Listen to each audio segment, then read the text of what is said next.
Good morning, everyone. Welcome to the fourth and final webinar in the series of how do you grow your business without you being the bottleneck or your systems being the bottleneck or your employees being the bottleneck.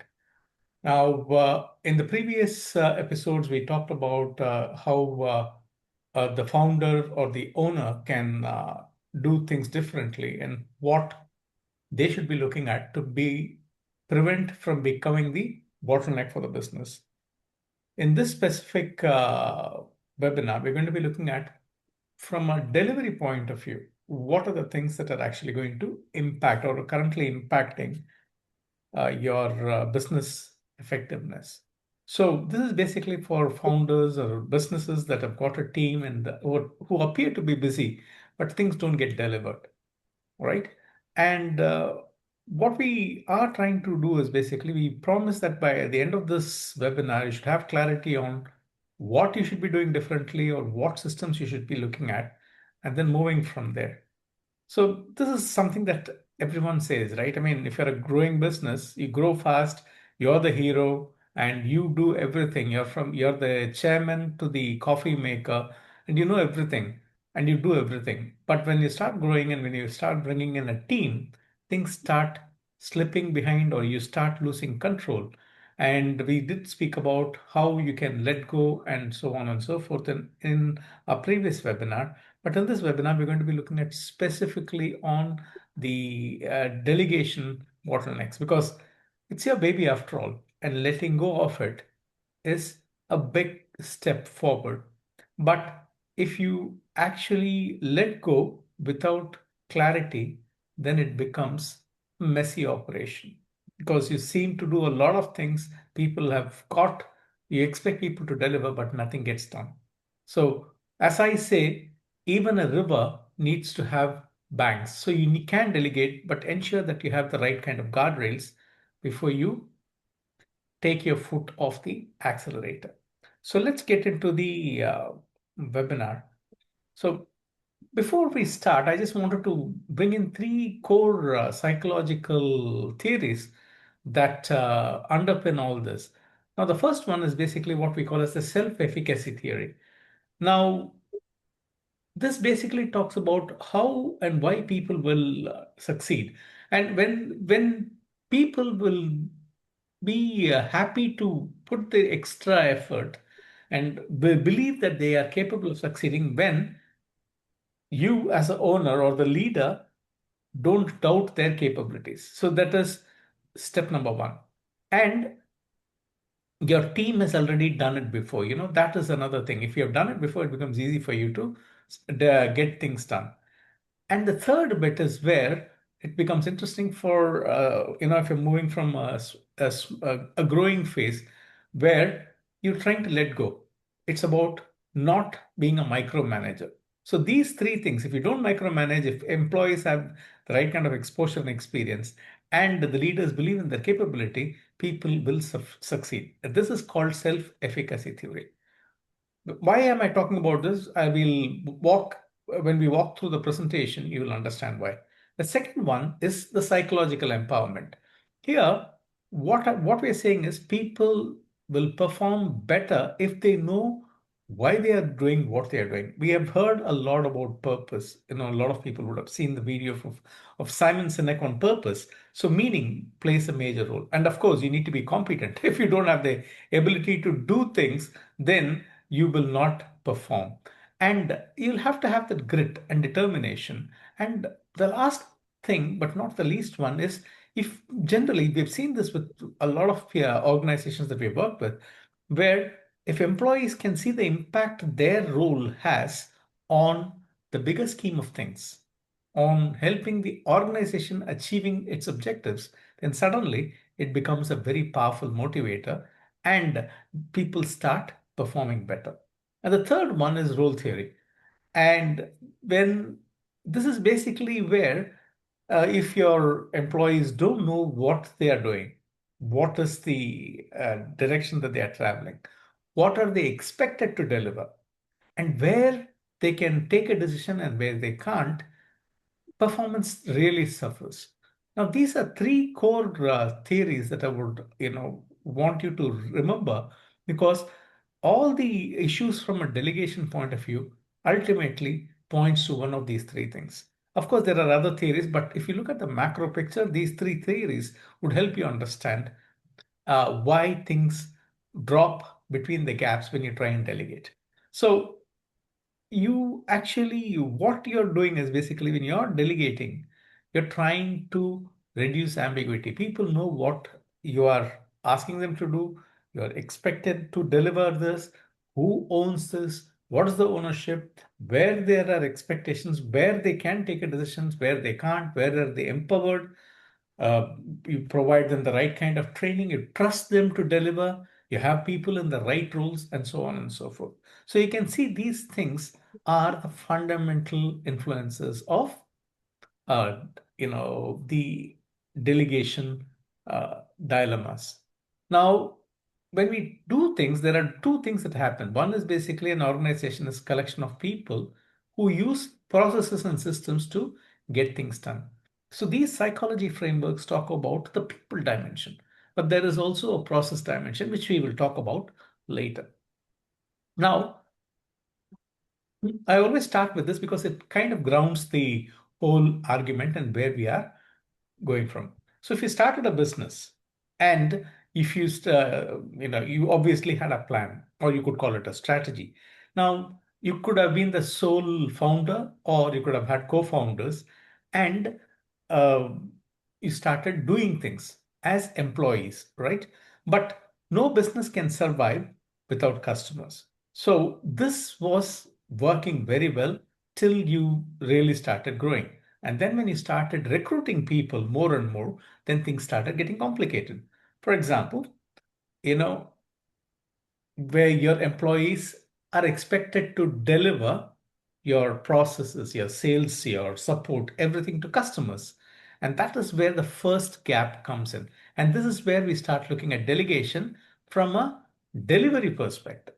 Then the second thing is alignment, which is where we talk about employees and the strategy or your vision. If people understand what they want, where they are going, and what is their expectation, what are they expected to do, it makes it easy for them to then deliver. So the second bit is about engagement. The third bit is basically around alignment. So if you are trying to offer things in place, if you don't have a mechanism to understand what your market wants or what your customers want, you will be delivering things and your employees will get frustrated because your customers are frustrated. That impacts engagement. So alignment is about understanding what your customers want and then offering it. So which means if you want to delegate effectively, alignment also has a major role to play, because you need to have some processes in place to ensure things work properly, right? But at the core of all this sits the leadership, which is you and your core team. You are the guys who drive it all. So if you look at it, delegation happens primarily in zone 1, and that is influenced by zone 2 and zone 3. Zone 3 allows you to understand what your market wants, so you can actually inform your employees through zone 2 to get them to deliver through zone 1, right? And you are the core where you drive all this. Now, when we talk about this, let's talk about delegation and engagement, right? That's the first bit, which because now you're actually giving employees the power to do things. Now, when you start giving the power or you're transferring your control to them, there are two things that you need to look at. How do you ensure that they are held accountable? And how do you ensure that you are not micromanaging? It's a very, very, very fine balance, because if you try and tell them too much, or if you get frustrated and jump in between when they are about to do things, you will be seen as someone who is a micromanager. And I have worked with some businesses where people have trusted their colleagues and asked them to do things without setting clear expectations, which means accountability was not there. And when you actually grow and when you become a bigger team, suddenly who does what becomes something that can be passed on easily. And a lot of people tend to do a lot of things which are identical. So people appear to be busy, but nothing gets done. Now, the second bit is on purpose. Now, purpose is the core of everything. If you guys have watched the video of Simon Sinek, he talks about why influencing how and the what. By connecting it to your emotional existence of why do you come to work? Because no one comes to work with the view to doing a bad job, right?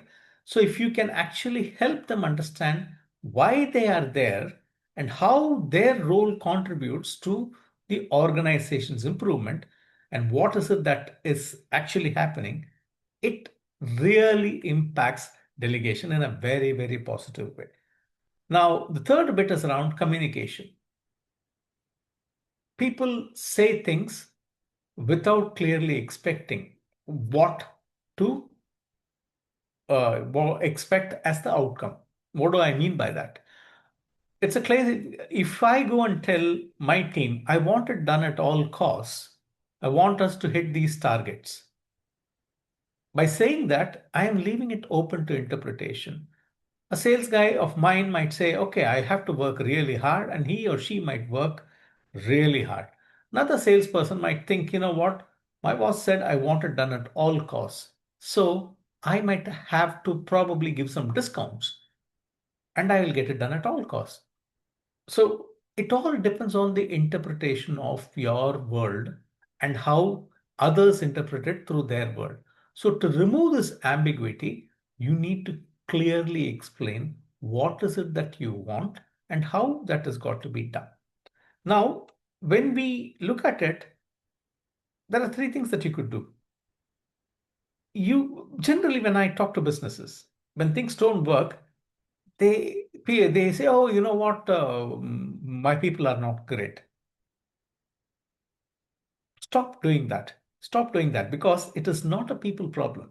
Because you have not clarified what they expect.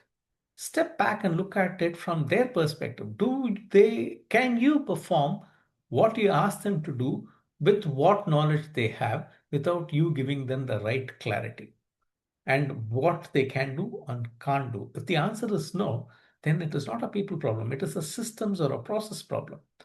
Now, it is easier said than done, but you will have to swallow your pride when it comes to accepting that your clarity of communication is not brilliant.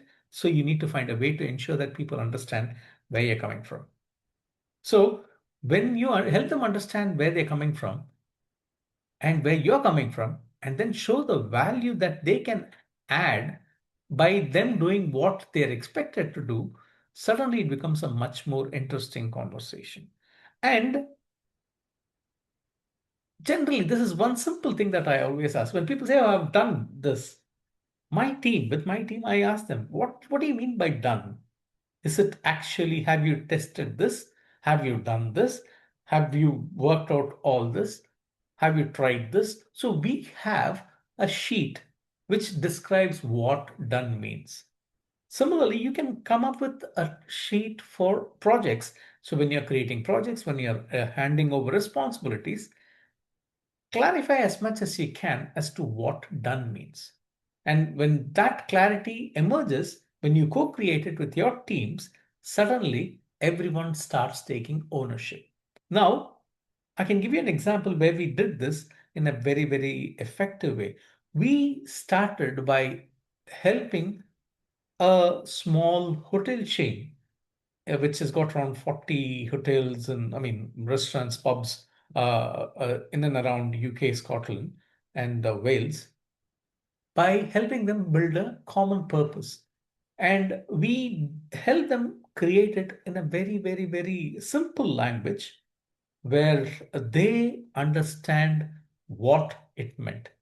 The simple purpose statement was to shape and craft excellent customer experiences so we gain as much as we can.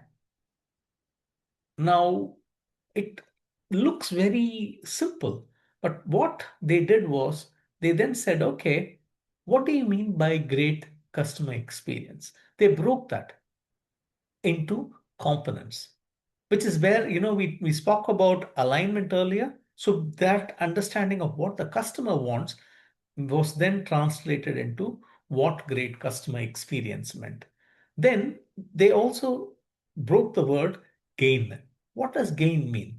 It's not just about new business. It's about referrals. It's about getting positive feedback. It's about getting a thank you note or a card or a box of chocolates. Doesn't matter. So they determined that, and they did a very, very, very smart thing. They connected every employee's job description at a very macro level to that purpose. So, for example, someone who was cleaning uh, the rooms could create great experience of cleanliness and comfort and safety so that they can gain the trust of their customers and gain the confidence of the customers. So you can see by and so they didn't make any macro change in the job descriptions. They just said, if you clean the room properly, this is what will happen. You gain the customer's confidence and trust. You actually give them a feeling of comfort and safety, or you're doing that. Similarly, with someone who's in the kitchen, they create great experiences by creating hot food, great quality, and clean food. So by doing that, A, you're generating revenue for the restaurant. B, you're actually generating positive feedback about the restaurant, which will bring in walk-in businesses also. So you can see by using a simple purpose statement how you can connect people. So suddenly communication becomes clear, right? And people start taking ownership because they know they have to do this. And by giving them very clear guardrails of this is what works, this is doesn't work, you can ensure that things will happen. And of course, they had weekly meetings and things like that. But I'm giving a very macro level picture as to how you could start bringing that engagement within your team, because there is no point in having great systems if your employees are not on board. So, for delegation to work effectively, you need to have your people engaged. And they can be engaged only when they know why they are doing, what is expected, and when it is communicated clearly, and they can then own it and ensure that it happens. Now, this is a very simple way of looking at it. There are other things that we can talk about, but in the interest of time, I'm going to move to the next bit on delivery. Because this is where, if you remember, this is the zone one where employees are interacting with customers and offering their products, sales, service, support, answering queries, everything that deals with customer interactions happens here. Here, you could have a people problem, or it could be a process problem, or it could be both. Now, what impacts delegation and delivery? First thing is empowerment. I mean, I have worked with so many organizations where employees are not aware of what they can do or they can't do. They don't know where the boundaries are. They are not empowered. When a customer complains about a problem, the first thing the employee should say or do is empathize with the scenario and then try and find a solution. If they can't do that, if they have to go back to the manager, then you have not empowered. Or if they've got to come back to you, in this case, you have not empowered them. A classic example of empowerment, I mean, there are case studies of various organizations. We worked with a big high street company where it's a chain of stores where this organization empowered its team to that extent that they always put customers first and employees first before profits. So I'll give you a typical example. Employees where the customer facing employees, this is a real incident that happened. A client or a customer walks in with a kettle and they're furious. They said, oh, this they walk to the desk. and they talk to the customer services person there. Oh, I bought this kettle 2 days back and it is, it didn't work. The hot water started spluttering. And so the person who was on the receiving end, the employee, listened to everything patiently. And the first question they asked uh, was, "Oh, I'm sorry to hear that. I hope you haven't got injured. Everything is okay at your end." You know, that small gesture, that small thing changed the dynamic. And they said, "Okay, we will replace it, no questions asked. We'll deal with this, no problems." And they did it. It was not an issue with the product. Ultimately, we found out that. But the customer walked away extremely happy and they won the customer for life. Generally, what happens is organizations try and acquire new customers. We have seen this time and again. Time and again, they try and invest a lot of time to acquire new customers. But it is it's 7 to 10 times more costly to acquire a new customer than to retain one. So by focusing on retention, you can actually get a lot of profitability or bottom line contribution from your existing customers. And to do that, you need to empower your employees to act in the interest of customers. So empowerment is one thing that really matters when it comes to delivery. The second thing which I talked about was systems. The process, it could be too complex systems because sometimes people over engineer processes. Like the example that I gave you, they could have said, "Oh, we have to actually raise a customer complaint and you need to formalize this." I know there are organizations that still do that. You can't get a refund. I mean, I recently had to cancel a flight ticket, which basically was we had to fly to India, and we had booked it via an airlines that operates in the Middle East region. So till the day before, we didn't know whether we were flying or not. No information, nothing. And then we got an email saying that the flights are not going to be there and we can apply for a refund and we need to fill this form. We need to give this information. We need to share that. So it created a very, very bad taste. And we will never use that airline again. Whereas we got another airline, something similar happened, but they were quick to respond. They put us on when we started booking, they said they might have a chance that it might get cancelled. They will let us know if it gets cancelled. And they were on the money. So the systems are there to support employees.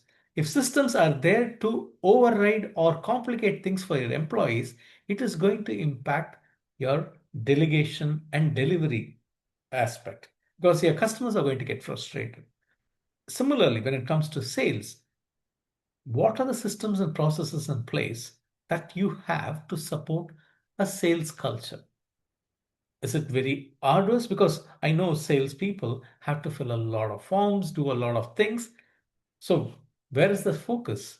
Is it on achieving targets with the right kind of information or monitoring them a lot through reports and other things where they had to take time off or eye off their targets?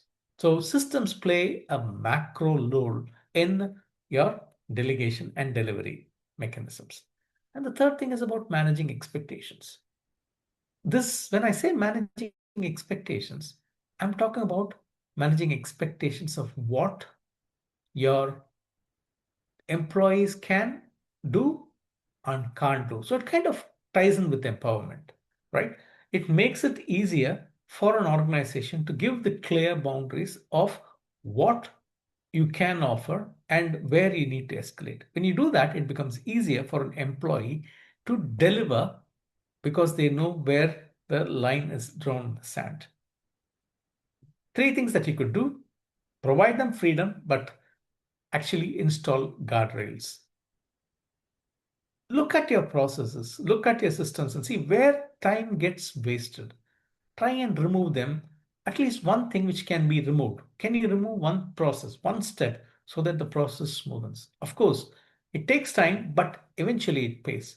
We worked with a client, a legal firm. I mean, it's an insurance company, and when we worked with them, the first thing we saw was the policy document. It was written in legal and financial jargon. So one task that we undertook was to write it in plain English. So the average person on the road could understand what the document was all about, what they could get, what they were covered for, what they were not covered for in plain, simple English.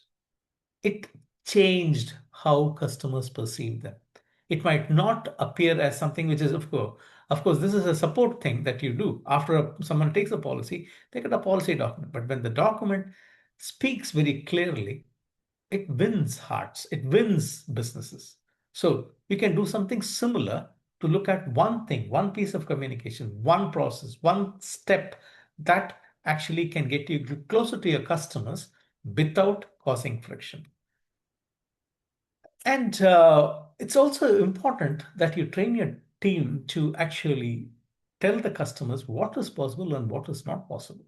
Because sometimes customers, expect a lot. And there are organizations where they deal with the customers, where they say customer is always right.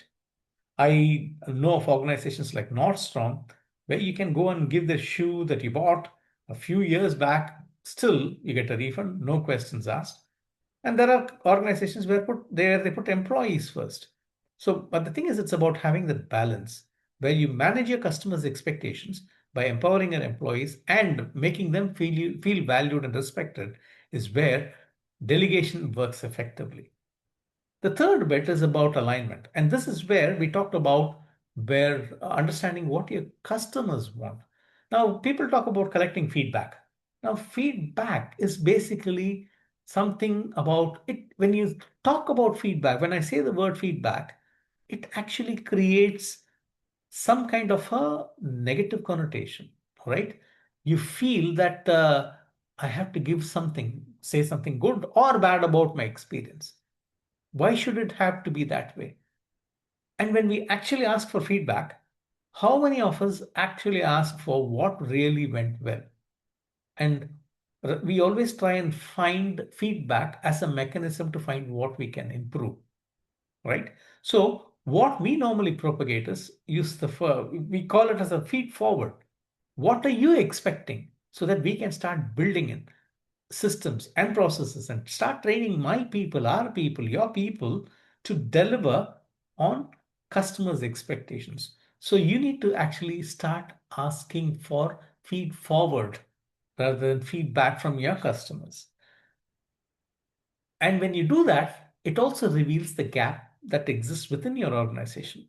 Because if you know that it's a knowledge gap, that your employees need to be trained, then you start investing time and effort training your employees, which kind of then goes back to showing that you care about your employees, which improves engagement, which then directly impacts your delivery. The second gap could be operational cadence. If your customers are complaining, oh, it takes a long time for us to get a refund, there is a process issue there. You need to start digging into what is the issue that exists there. Rather than you trying and fixing it from your own style, if you ask for suggestions from customers. Uh, one example that I could give is like we helped an organization build something by getting feedback from their customers. It was a product. And I'm talking of a product which is roughly around $3,000 equivalent. What this organization did was they contacted around 1,500 to 2,500 or 1,800. I can't remember the exact number now. Uh, every customer, they said, we are building this. What would you love to have? What are the things that you would like to see? Blah, blah, blah, and all that stuff. So when they did that, what they wanted to build was one thing, but what the customers wanted aligned with it and also helped improve what they thought they should initially be building, right? So this demonstrated the knowledge gap and where they could improve. And they did one thing very, very beautifully. They started informing all the clients that oh, we have brought this, we have changed this, but this has come in like this, or we have embraced your idea and it is going to be built into this. So guess what? The day the equipment or that particular thing was went on sale, they had that 1,500 clients order straight away. You do the math, 1,500 times $3,000. That was day one sale. And that became because employees were asked to interact with clients. They were empowered to seek feedback or feed forward in this case to understand what clients wanted and then build that as part of the thing. And this basically led to unearthing a lot of expectations. And the example that I gave neatly fits into all this. So, three things that you can do. As I said, ask for feed forward conversation, move beyond judgment, ask for clear actions that can improve their experiences and improve future decisions, can shape future service or product offerings. Identify and invest in people training, process training to ensure that you have a rhythm. And once you do that, then you can then say, oh, let's become more strategic. You can't expect people to be strategic without understanding that there is a competence gap there, there's a knowledge gap there, and they don't understand the big picture, right? So you need to invest in training. The third thing is understand what your customer really wants and find a way to connect it with your strategy. Because if you do that, then it becomes an easier thing for you to get things done. So, if we really sum it up, delegation basically, why we spoke about the deal model, we spoke about how it impacts engagement, how it impacts delivery, and how it impacts alignment. So, you can start looking at what you can do differently. Now, from a practical point of view, what is the current research saying? If you look at Gallup, they are saying, okay, employees who have got clear expectations perform better. McKinsey says, you know, where there is role clarity, employees connect and do better. HBR says leaders should remove friction. So what it means is you can get things done when you focus on providing clarity, removing ambiguity, empowering them, clarifying, having great communication, provide ownership, align with what the market wants, and then delegation becomes very easy. Now, when I look at what are the things that I sit behind this, one is basically cadence. Cadence is, do you have a weekly rhythm to understand what is working, what is not working? You've delegated someone, but are you following it up? If you don't follow it up, then what is happening there? Is your organization actually firefighting always? Is it actually moving things? The goalpost constantly shifting? And this means the execution becomes ad hoc. And this is where there's a challenge for you from a delegation point of view. Second thing is ownership. Who owns it?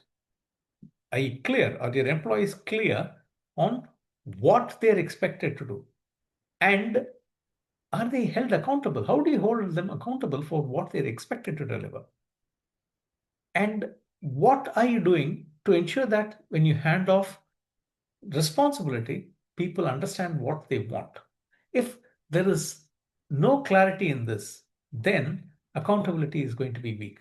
And that actually is caused by ownership. So that onus rests on you or your senior managers or your managers who ask employees to do things. The third thing is escalation failure. Like where is the line get blurred? Where do things work or don't work? Are you clear? Do your employees know that? Are decisions coming back to you or is it getting percolated upwards, which breaks down the problem of empowerment micromanagement, right? And if you become the default guy to go to, or if your senior team becomes the default people, then you or your senior team is the bottlenecks, right? So look at it from these three perspectives. Now, how do you change this? You can reduce ambiguity. We spoke quite a bit about this. And then reduce switching costs. What do I mean by this? Try and batch decisions. If you want to do this, these things, you don't have to come to me. You do it or go to X, Y, Z. Get people to feel safe. Give them the freedom, but ensure that there are restrictions, or they know where the boundaries are. Celebrate what is good, because we seldom take time to celebrate. Okay. And try and protect your energy, your team's energy, because if you want to delegate effectively, this is something which is important. Now, how do you ensure that delegation is working? Ask the simple question: if you vanish for 2 weeks, what would go back? What would get done? Where would it become very vague? And where can they go back? And is there a way for them to look at some kind of a memory, organizational memory, or a resident system, or a practice, or somewhere they can actually rely on to get things done? Now, these basically are the starting point for your conversation. And this is where you start looking at what can we do differently. So start with this, right? Now, to move things, start with the rhythm, which is what I said. Make it weekly. I know organizations that I work with where they have a daily rhythm to understand what the customer feedback is. There are organizations that have a monthly rhythm to see what the design uh, agenda is. A big organization that designs stuff that we worked with, they have a monthly design progress meeting on what is happening, where the challenges are, and so on and so forth. Who is responsible for it? The second thing is rules. Clarify that. Always review. If you do that, then you will be able to delegate and move on to do better things, right? What can you, when you, I'm not going to read this so you can see what it means. Okay, so first week you diagnose, answer where the decisions are stalling, where people are coming back, and where people are dependent on taking decisions, and then list the 5 things that break down. Second week, you can start introducing an execution meeting. What are your commitments? What are your blockers? Understanding, and lock one time slot where you actually start spending time on the business rather than in the business to look at this, and assign ownership to people very clearly. What do you mean by success? Understand, co-create success metrics with them. Define what done means.